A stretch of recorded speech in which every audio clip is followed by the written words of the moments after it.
Hey everybody, I'm Jack. Thanks for tuning in to another episode of Raw Tropical Living today. Hope you're all doing well. Hope the week's going good for you. Beautiful day here in South Alabama, although the pollen count is very high and I'm feeling a little bit in my head today. Not stopped up, just I get just this tiny bit of a little bit of a headache behind my eyes, more like pressure, but that's okay. I'm going to be out of here in a couple of days. I got the internet back yesterday.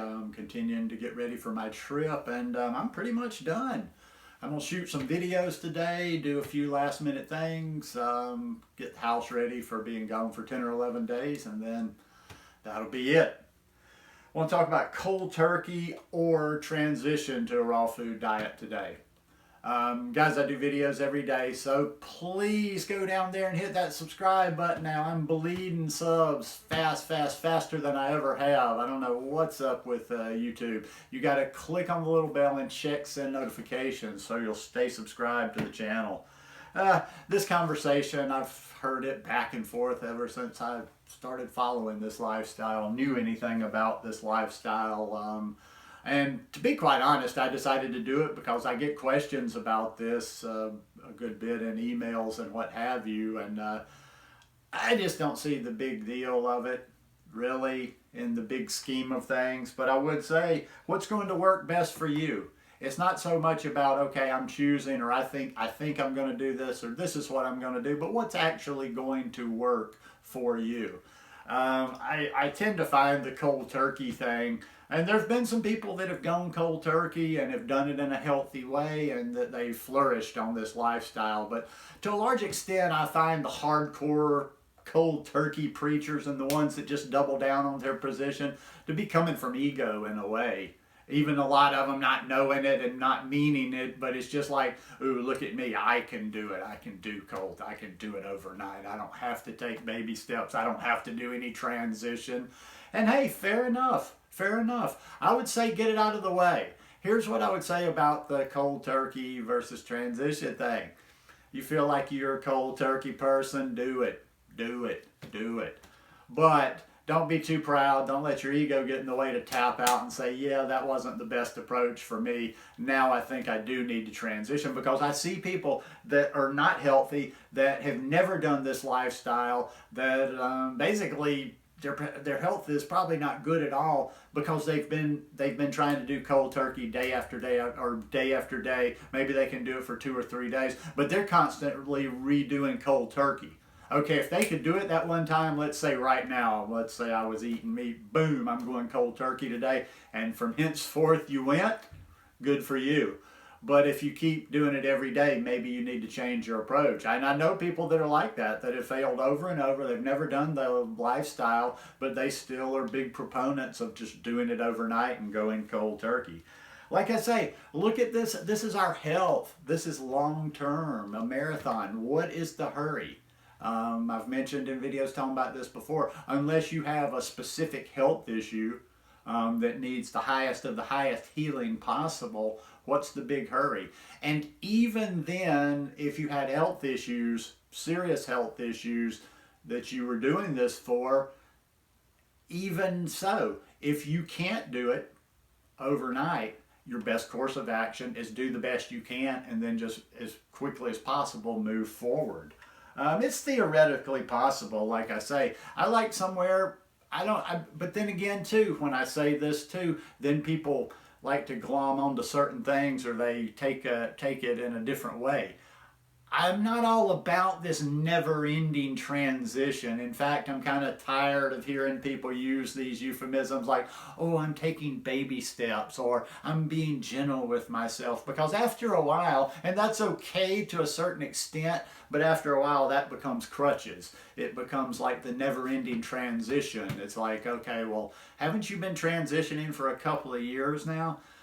Transition, I've used this phrase before too. It's not a place to park. You don't just like get into transition and hang there and say, okay, well, I'm in transition, so by osmosis my health is improving, or I'm getting closer to eating the way that I want to. No, you're actively working through transition, and that's why I like that. It's kind of loose. One day I will put it together and put it into kind of a program, but I'll give it away. I'll give it away when I put it into a program, is my 30-day raw vegan food challenge. And I called it that at the time because it started out, it was just to be, you know, for a 30-day thing. I did in a video.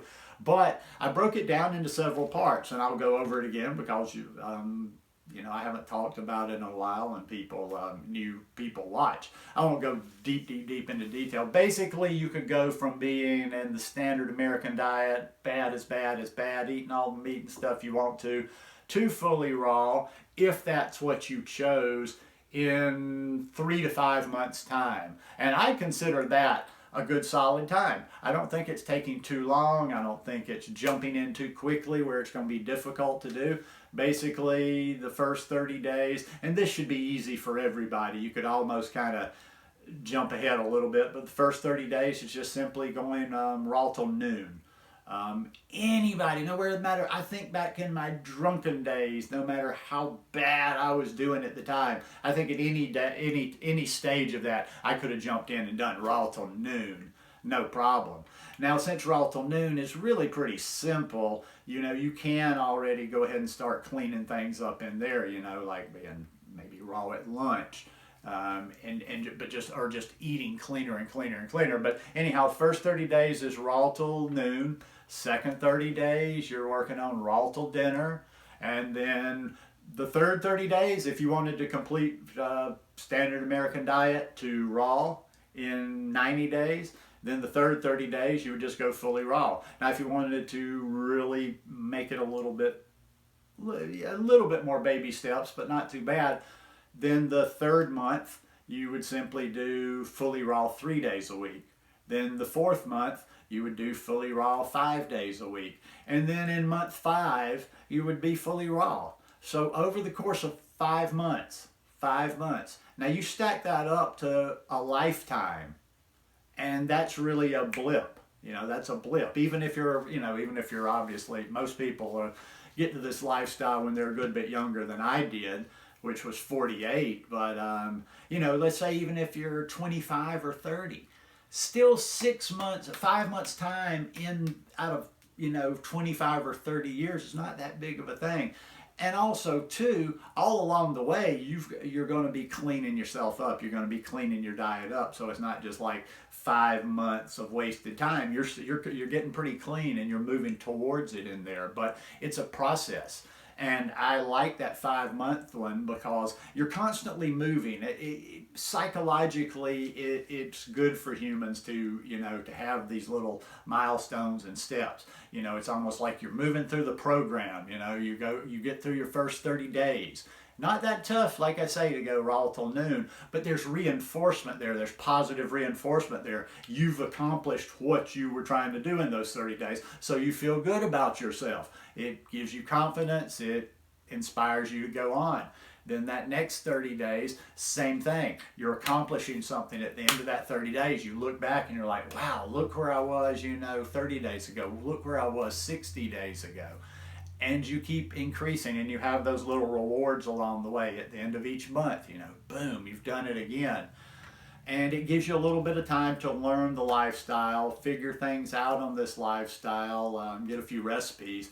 One of the biggest reasons I think people are challenged so much in the beginning is just some of the ungodly things they're combining. And hey, I'm laughing a little bit tongue-in-cheek because we've all been there, and you just don't understand. You don't know what combines. And then also, too, them wanting to throw everything in there, you know, well, maybe a little bit of this, a little bit of that. And so sometimes that throws people, too, that some of the food they're eating isn't the tastiest because they haven't figured out what things are good together, and they don't have recipes. So you got to give yourself a little bit. It's not even just your body adapting to, you know, it'd be one thing if you had a framework of the perfect way to do this, if somebody just took you hand by hand. But as you're figuring it out, you've also got to kind of figure out the practicalities of doing this lifestyle. So in the end, I just don't see the huge return on investment of going cold turkey overnight, other than going back to ego. Well, I went cold turkey overnight, and believe me, the few people that have done it or think they've done it or have partially done it, they will let you know at every turn. They will always tell you, well, I did it overnight. Well, I did it overnight. See, that's the ego. Even if they did it overnight, it's the ego that tells that they have to tell everybody that they did it. So in the end, it's always going to be about the health. That's always what I'll finish with. It's always going to be about the health. You do what's going to get you to your healthiest version of you the quickest, but also that you're going to be able to sustain that. And that's what my recommendation is on it. Just my 2 cents worth. Anyhow, hope you guys enjoyed this one today. If you like it, please give me a thumbs up, and I'll see you tomorrow. Peace.